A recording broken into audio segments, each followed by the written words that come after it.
इनका subject matter of the suit है उसमें कोई इंटरेस्ट नहीं है, और वो जस्ट अगर इंटरेस्टेड है तो भी उसकी जो कास्ट है, उसके जो अखराजात है उसमें इंटरेस्टेड है। वो ऑर्डर हमने लास्टली कंप्लीट कंप्लीटर सूट हम टॉपिक हमने कंप्लीटली पढ़ लिया था। उसके बाद हम आते हैं ऑर्डर 32 पे, सूट बाय और against and persons of unsound mind. मेरा ख्याल है कि हमने ये टॉपिक नहीं पढ़ा हुआ। अगर आपके को जहन में है कि पढ़ा हुआ है तो आप प्लीज मुझे बता दें। जस्ट मैसेज चेक में ये बता दें कि हमने ये पढ़ा हुआ है या नहीं पढ़ा हुआ। आई थिंक सो कि नहीं पढ़ा हुआ था। अगर पढ़ा हुआ हो तो स्किप कर देते हैं।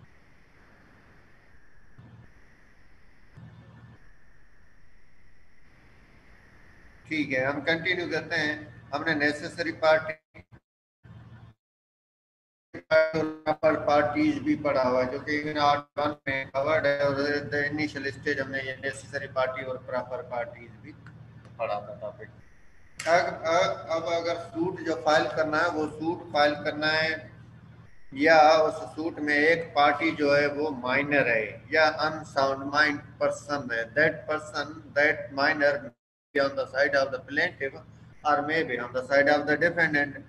वो प्लेंटिव साइड भी हो सकती है, वो डिफेंडेंट साइड भी हो सकती है। वैसी सूरत में अब 32 जो ऑर्डर है उस सिचुएशन को एड्रेस करता है कि अगर माइनर या अनसाउंड माइंड पर्सन पार्टी हो तो क्या किया जाएगा। रूल 1/32 का कहता है कि एवरी सूट बाय माइनर, अगर सूट दाखिल करना है माइनर की तरफ से, माइनर ने सूट करना है, समझो एक तरह से माइनर प्लेन पे है,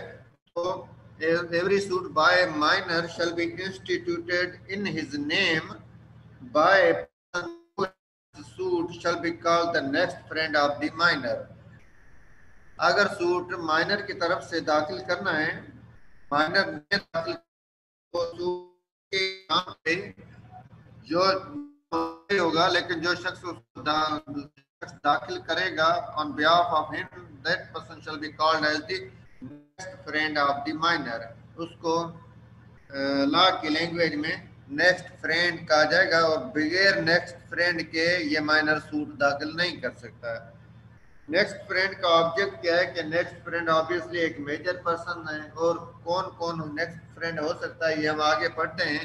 लेकिन इसका ऑब्जेक्ट ये है कि वो उस माइनर के इंटरेस्ट को प्रोटेक्ट करे और सही तरीके से जो प्रोसीजर है उसको फॉलो करें।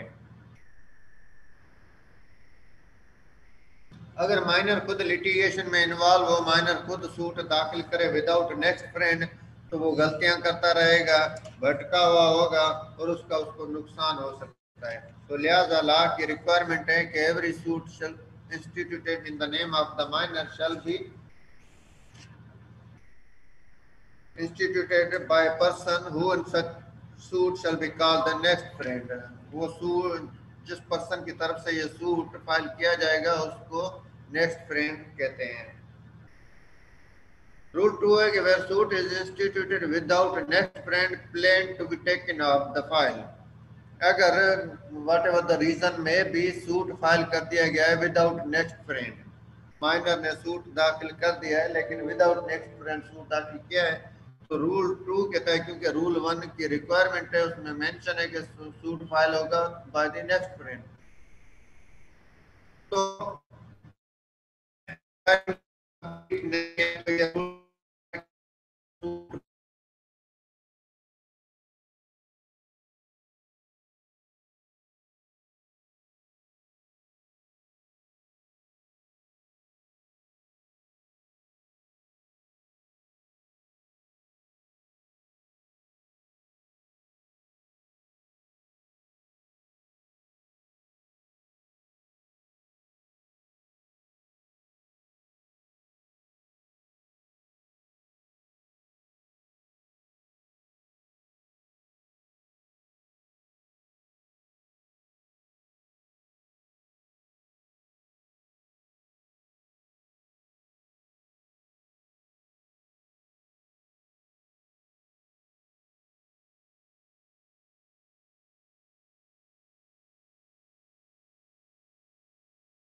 कवर कर रहा है suit to be instituted by the minor and that suit shall be filed by the next friend। ठीक है, रूल 1 में ये बात कवर्ड है। अब रूल 2 कहता है कि अगर suit without next friend file किया गया है तो अदर पार्टी जो है, डिफेंडेंट जो है, वो कोर्ट में अप्लाई कर सकती है कि ये प्लेंट जो है ये टेकन ऑफ कर दी जाए, हटा दी जाए, खत्म कर दी जाए, ये उसकी कोई हैसियत नहीं होगी। और ये कि कोर्ट में वो डिफेंडेंट अप्लाई कर सकता है कि क्योंकि इन्होंने जो प्लेंट फाइल की है वो विदाउट नेक्स्ट फ्रेंड फाइल की है, तो लिहाजा अब जो डिफेंडेंट आया है या डिफेंडेंट का वकील आया है तो वो खर्चा भी भरवा के दिया जाए। With cost to be paid by the pleader or other person by whom it was presented. तो जो प्लेंटिफ का वकील है वो प्लेंटिफ का वकील या जो अदर पर्सन जिसने वो प्लेंट फाइल की है वो ये खर्चा भर के दे। Notice of such application shall be given to such person and the court after hearing his objection may make such order in the matter as it thinks fit। अब कोर्ट डिफेंडेंट की application पर, जो application किस purpose के लिए है कि plaint को टेक ऑफ कर दिया जाए, टेकन ऑफ कर दिया जाए और कास्ट दिलवाई जाए, इस पर नोटिस निकलेगी। और अगर उस पर कोई ऑब्जेक्शन हो तो वो ऑब्जेक्शन सुनने के बाद उस एप्लीकेशन पर कोई ऑर्डर जो कोर्ट मुनासिब समझे वो पास करेगी।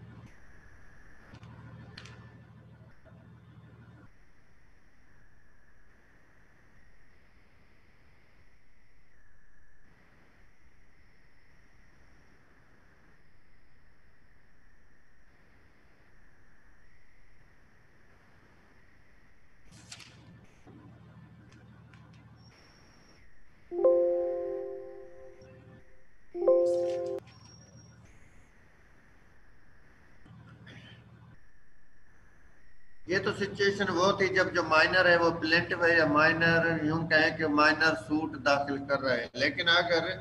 किसी और ने सूट दाखिल किया है और उसमें माइनर जो पार्टी है as a defendant, minor defendant है, तो इस सूरत में प्लेंटिफ की सूरत में जो on behalf of minor suit plaint दाखिल करेगा person, that person is called as next friend। But when the minor is a defendant, the person appointed to protect the interest of the minor is called as guardian। तो ऐसी सूरत में guardian appoint किया जाएगा जो कि उसके interest को protect करेगा। अब रूल 3 कहता है कि guardian for the suit to be appointed by court for minor defendant. Where the defendant is a minor, the court on being satisfied of the fact of his minority shall appoint a proper person to be guardian for the suit for such a minor। कि अगर किसी शख्स ने suit दाखिल किया है, उसमें suit में जो पार्टीज है उस पार्टी में डिफेंडेंट में से एक डिफेंडेंट जो है, एक या एक से ज्यादा जो है वो माइनर है, तो कोर्ट सेटिस्फेक्शन के बाद, कौन सी सेटिस्फेक्शन, पॉइंट नंबर 1 जो सेटिस्फेक्शन है वो ये कि डिफेंडेंट इज माइनर, अपॉइंट करेगी किसी प्रॉपर पर्सन को, मुनासिब शख्स को उस सूट में इस माइनर के गार्जियन बनने के लिए। सूट में माइनर का गार्जियन अपॉइंट करेगी किस सूरत में, जब माइनर जो है वो डिफेंडेंट है किसी सूट में। An order for the appointment of guardian for the suit may be obtained upon application in the name and on behalf of the minor or by the plaintiff। अब minor का guardian appoint करने के लिए application कौन देगा? एक तो minor की तरफ से एप्लीकेशन आ सकती है माइनर के बिहाफ पर गार्जियन अपॉइंट करने के लिए माइनर साइड की तरफ से, या खुद जो प्लेंटिफ है, प्लेंटिफ खुद जिसने सूट दाखिल किया है वो खुद एप्लीकेशन मूव कर सकता है कि मैंने जो सूट दाखिल किया है इसमें फिलहाल जो डिफेंडेंट है ये माइनर है और इसका गार्जियन अपॉइंट किया जाए। फैमिलीज में जब ऑब्वियसली बहुत सारे जो डिस्प्यूट्स हैं उनका ताल्लुक फैमिलीज से ही होता है, खानदानों में ही होता है, ठीक है, तो उनमें लोगों को पता होता है कि जो अदर पार्टीज है उसमें किसके कितने बच्चे हैं, कितने जो लीगल हेयर्स हैं, नाम क्या है, एज क्या है, ऑलमोस्ट सब पता होता है। तो जब प्लेटिव सूट दाखिल कर रहा है और उसे पता है कि मेरे सूट में फिलहाल जो डिफेंडेंट है वो माइनर है, तो वो एक एप्लीकेशन भी मूव करेगा कि इसका गार्जियन अपॉइंट किया जाए।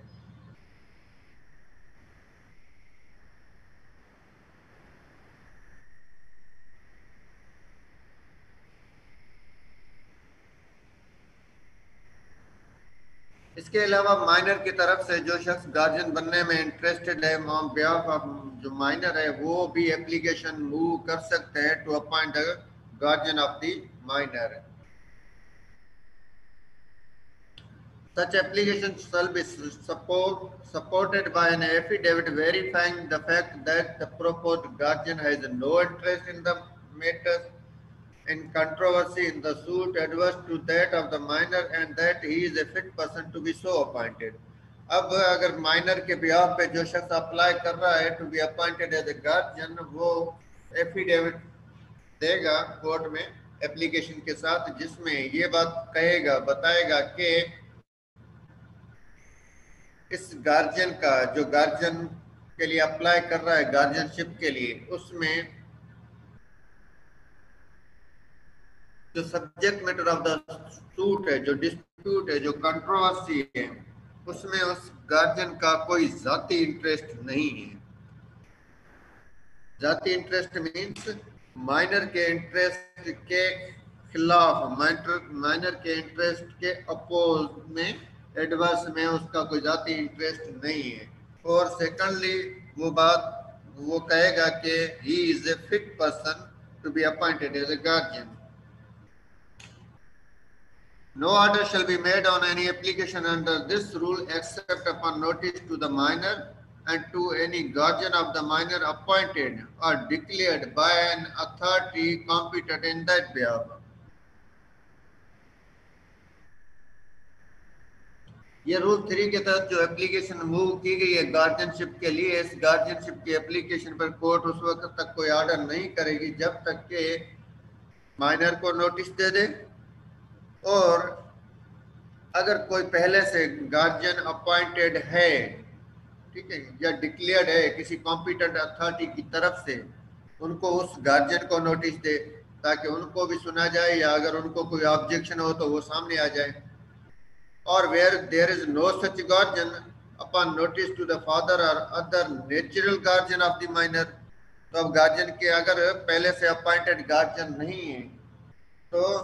कोर्ट नोटिस दे सकती है फादर को, या जो दूसरे नेचुरल गार्जियन है, चाचा है, मामा, मदर है, मामू है, दादा है, दादी है, नाना है, नानी है, उनको नोटिस दे सकती है। और where there is no father or other natural guardian to the person in whose care the minor is, अगर फादर भी नहीं है या कोई और नेचुरल गार्जियन नहीं है तो वो माइनर जिनके साथ रह रहा है, जिसकी केयर में है, उनको नोटिस देगी court. And after hearing any objection which may be heard on behalf of any person served with notice under this सब रूल, और अगर कोई है और उनको नोटिस भेजा गया है तो उनको सुनने के बाद कोर्ट गार्जियनशिप का मैटर जो है वो डिसाइड करेगी कि किसको गार्जियन अपॉइंट किया जाए। ऑब्जेक्ट क्या है, मकसद क्या है कि एक सही पर्सन जो है वो गार्जियन अपॉइंट हो। A person appointed under sub rule 1 to be guardian for the suit for a minor shall, unless his appointment is terminated by retirement, removal or death, continue as such throughout all proceeding arising out of the suit, including proceeding in any appellate or revisional court and any proceedings in the execution of a decree. अगर किसी शख्स को इस suit में guardian appoint किया जाता है, minor का गार्जियन, तो वो जब तक वो गार्जियनशिप टर्मिनेट न हो, खत्म न हो, या वो जो गार्जियन है वो रिटायर्ड हो और इस तरह से उसकी गार्जियनशिप टर्मिनेट न हो, या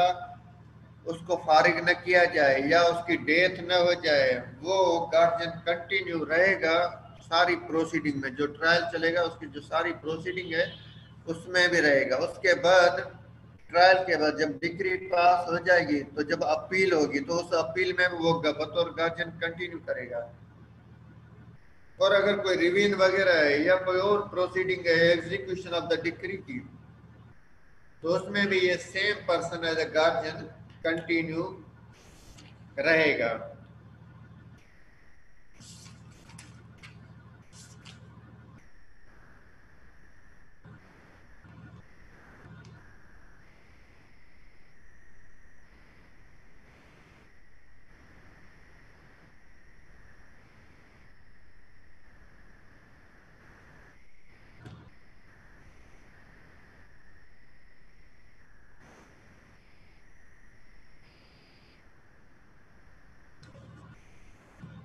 रूल 4 बताता है कि हु मे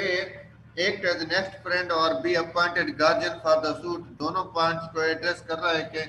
नेक्स्ट फ्रेंड कौन हो सकता है या किसको गार्जियन अपॉइंट किया जा सकता है। Any person who is of sound mind and has attained majority may act as next friend of a minor or as his guardian for the suit। वो शख्स जो कि साउंड माइंड है,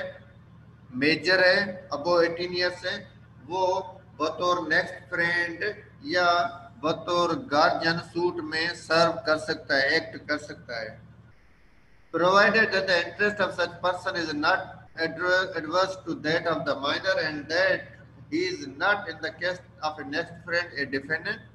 or in the case of a guardian for the suit a plaintiff। Provision में बताया गया है कि वो पर्सन जिसको नेक्स्ट फ्रेंड या गार्जियन अपॉइंट किया जा रहा है या एज ए गार्जियन वो एक्ट कर रहा है, उसका जो इंटरेस्ट है उस माइनर के इंटरेस्ट के खिलाफ नहीं है। ठीक है। दूसरी बात ये है कि अगर वो जो ऑन बिहाफ ऑफ माइनर जो पर्सन है वो अगर नेक्स्ट फ्रेंड है, मीन्स वो ऑन बिहाफ ऑफ द जो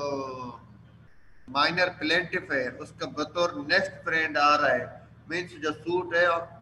माइनर की तरफ से है, तो वो जो नेक्स्ट फ्रेंड है वो उस सूट में डिफेंडेंट नहीं है।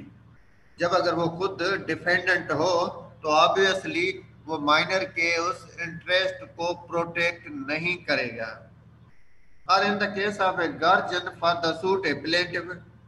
अगर वो गार्जियन हो रहा है मीन्स माइनर जो है वो डिफेंडेंट है, तो ऐसा नहीं है कि वो गार्जियन खुद प्लेंटिफ हो।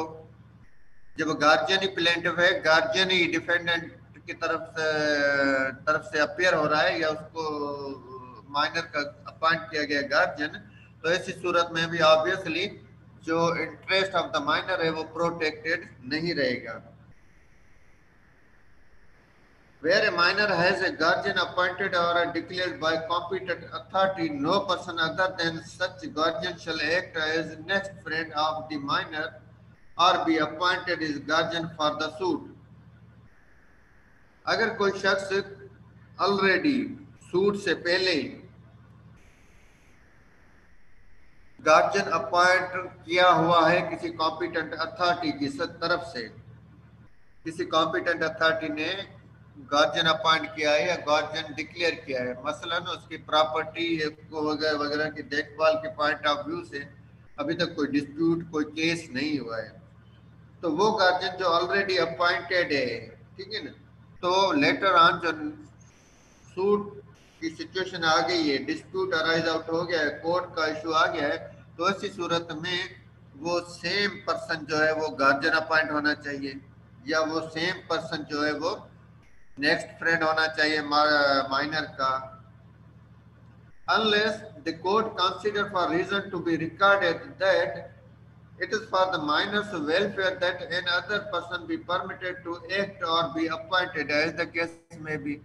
अब पहले से गार्जियन तो मौजूद है, तो पॉइंट नंबर 1 ये रूल बता रहा है कि उसको कंसीडर करना चाहिए, वो पहले से अपॉइंटेड गार्जियन ही इस सूट में गार्जियन या नेक्स्ट फ्रेंड अपॉइंट होना चाहिए, अनलेस कि कोर्ट कंसीडर करे कि ये नहीं कि कोई और शख्स मुनासिब होगा। फॉर एग्जांपल एक ऐसा शख्स जो कि मसलन जो माइनर का चचा है वो लैंडलॉर्ड है, माइनर की प्रॉपर्टी है, जमीनें हैं, और उसका जो चचा है उसका एक्सपीरियंस है लैंड का, खेती बाड़ी का, और वो ऑलरेडी गार्जियन डिक्लेयर्ड है और वो जमीन की देखभाल कर रहा है, लेकिन उस माइनर का मामू जो है वो मसलन वकील है और अब कोर्ट में डिस्प्यूट आ गया है जो गार्जियन है वो पढ़ा लिखा हुआ भी नहीं है, लेकिन जो मामू है वो पढ़ा लिखा भी हुआ भी है, तो वकील भी है, लॉ की उससे ज्यादा नॉलेज है, ठीक है ना। या इवन लॉ की नॉलेज नहीं भी है, लेकिन वो पढ़ा लिखा है, एक्टिव है। तो ये कह रहा है कि अनलेस कि कोर्ट कंसीडर करे कि कोई और पर्सन इसका गार्जियन होना चाहिए, तो ऐसी सूरत में मसलन ये मामू जो है वो कंसीडर किया जा सकता है to be appointed as a guardian, और वही जो है माइनर के वेलफेयर में होगा। कोर्ट ये कंसीडर करेगी कि माइनर के वेलफेयर, माइनर की भलाई में कौन है। हालांकि चचा भी भलाई में है, लेकिन चचा को कोर्ट प्रोसीडिंग या इनके मामला का पता नहीं है, जिस उसके कंपैरेटिवली मामू को ज्यादा पता है। No person shall without his consent be appointed guardian for the suit. अब ये बता रहा है सब रूल 3 कि कोई भी किसी भी शख्स को उसकी रजामंदी के बगैर सूट में गार्जियन अपॉइंट नहीं किया जाएगा। अब मामू मसलन वकील है या वो बहुत एक्टिव पर्सन है, उसको अपॉइंट किया जा रहा है, लेकिन मामू कहता है, मामू राजी नहीं है, ठीक है ना, या मामू के पास टाइम ही नहीं है। Where there is no other person fit and willing to act as guardian for the suit, the court may appoint any of its officer to be such guardian.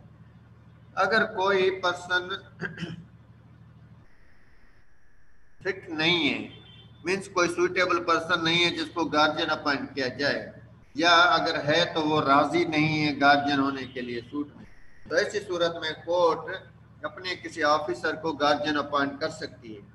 and may direct that the cost to be incurred by such officer in the performance of his duties as such guardian shall be borne either by the parties or by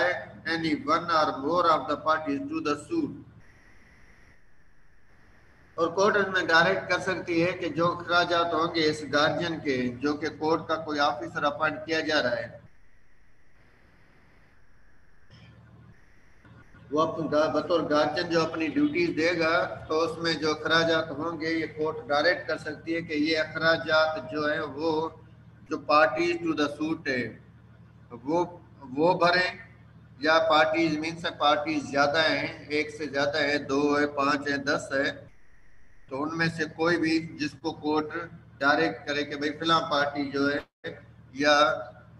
10 parties है तो 2 parties या 4 parties या कोई एक party इसका इसके अखराजात भरेगी, तो कोर्ट उसमें ये भी डायरेक्ट करेगी, मेंशन करेगी अपने ऑर्डर में। और out of any fund in court in which the minor is interested,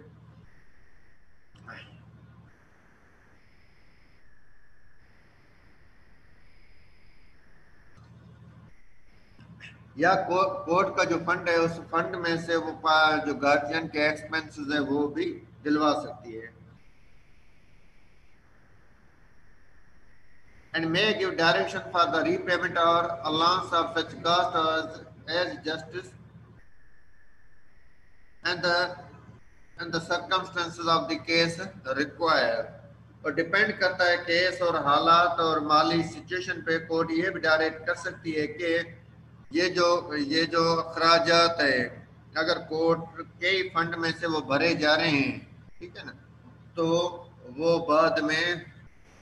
जमा करवाए जाएं, डिपॉजिट करवाए जाएं जब उसका डिसीजन वगैरह हो जाए, या जब हालात बेहतर हो जाए, तो ऐसी सूरत में हम रूल 4 पे स्टॉप करेंगे। रूल 4 तक अभी हमने जो पढ़ा उसमें ये था कि रूल 1 बता रहा है कि अगर सूट दाखिल करने वाला पर्सन जो है वो प्लेंटिफ जो है वो माइनर है, तो माइनर की सूरत में उसकी तरफ से जो सूट वो नेक्स्ट फ्रेंड के थ्रू दाखिल किया जाएगा, ठीक है। रूल 2 बता रहा है कि अगर माइनर जो है वो डिफेंडेंट है तो गार्जियन अपॉइंट किया जाएगा कोर्ट की तरफ से। रूल 3 बता रहा है कि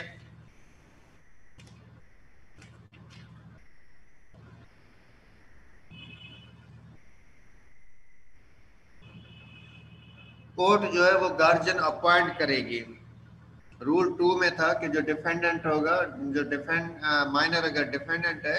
तो उसकी तरफ से जो सूट में अपीयरेंस होगी वो थ्रू दी गार्जियन होगी।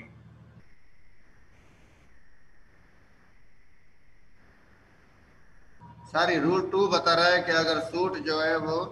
फाइल किया गया है विदाउट नेक्स्ट फ्रेंड, तो प्लेन डिफेंडेंट अप्लाई कर सकता है कि ये प्लेन जो है टेक ऑफ कर दी जाए, क्योंकि इसमें नेक्स्ट फ्रेंड है ही नहीं। रूल 3 बता रहा है कि अगर माइनर जो है वो डिफेंडेंट है तो ऐसी सूरत में गार्जियन अपॉइंट किया जाएगा। ठीक है, इस गार्जियन के अपॉइंटमेंट के लिए कोई शख्स अपने तौर पर भी एप्लीकेशन दे सकता है on behalf of the minor, या प्लेंटिफ खुद एप्लीकेशन दे सकता है कि गार्जियन अपॉइंट किया जाए। Without appointment of guardian case proceed नहीं करेगा। इस गार्जियन के अपॉइंटमेंट के लिए कोर्ट अगर पहले से कोई गार्जियन अपॉइंटेड है तो उसको या उसके जो नेचुरल गार्जियन है उनको नोटिस देगी, और उनके ऑब्जेक्शन वगैरह सुनने के बाद गार्जियन अपॉइंट करेगी। ये जो गार्जियन अपॉइंट होगा वो कोर्ट की सारी प्रोसीडिंग उस ट्रायल में, उस केस में, और उसके बाद जो अपील या रिवीजन की जो प्रोसीडिंग होगी उन सब में उसकी सर्विस बतौर गार्जियन कंटिन्यू रहेगी। रूल 4 बता रहा है कि कौन गार्जियन अपॉइंट हो सकता है। तो इसमें रूल कौन गार्जियन या कौन नेक्स्ट फ्रेंड हो सकता है, तो ये रूल बता रहा है कि अगर कोई शख्स पहले से गार्जियन डिक्लेयर्ड है तो वो सुइटेबल पर्सन है कि वो नेक्स्ट फ्रेंड हो, और वो ही अगर डिस्प्यूट सूट आया तो उसमें गार्जियन बने। गार्जियन जो है वो कोई मेजर पर्सन और साउंड माइंड पर्सन जो है वो एक्ट कर सकता है। कोई भी पर्सन जो कि मेजर है, जो साउंड माइंड है, वो एक्ट कर सकता है एज ए नेक्स्ट फ्रेंड और बतौर गार्जियन है। और इसके लिए जो सुइटेबल पर्सन है वो कौन सा है, जो ऑलरेडी अपॉइंटेड या डिक्लेयर्ड है गार्जियन, या जो कि नेचुरल गार्जियन है वो। लेकिन गार्जियन के अपॉइंटमेंट में कोर्ट नेक्स्ट फ्रेंड के लिए कोर्ट को अपॉइंट करने की जरूरत नहीं है, लेकिन गार्जियन के लिए कोर्ट को अपॉइंट करने की जरूरत है। किसी को भी बतौर गार्जियन नहीं अपॉइंट किया जाएगा जब तक उसकी कंसेंट न हो। अगर कोई सुइटेबल पर्सन नहीं है या कोई राजी नहीं है तो ऐसी सूरत में कोर्ट अपना ही कोई ऑफिसर जो है वो बतौर गार्जियन अपॉइंट कर सकती है। इस गार्जियन के अखराजात जो कि कोर्ट ऑफिस का ऑफिसर है, पार्टीज या पार्टीज में से कोई एक दो पार्टीज जिसको कोर्ट ऑर्डर करे वो इसके अखराजात भरेंगे। हम यहाँ पर स्टॉप करेंगे, बाकी इंशाल्लाह ताला नेक्स्ट क्लास में अगर कोई सवाल हो तो आप सवाल पूछें।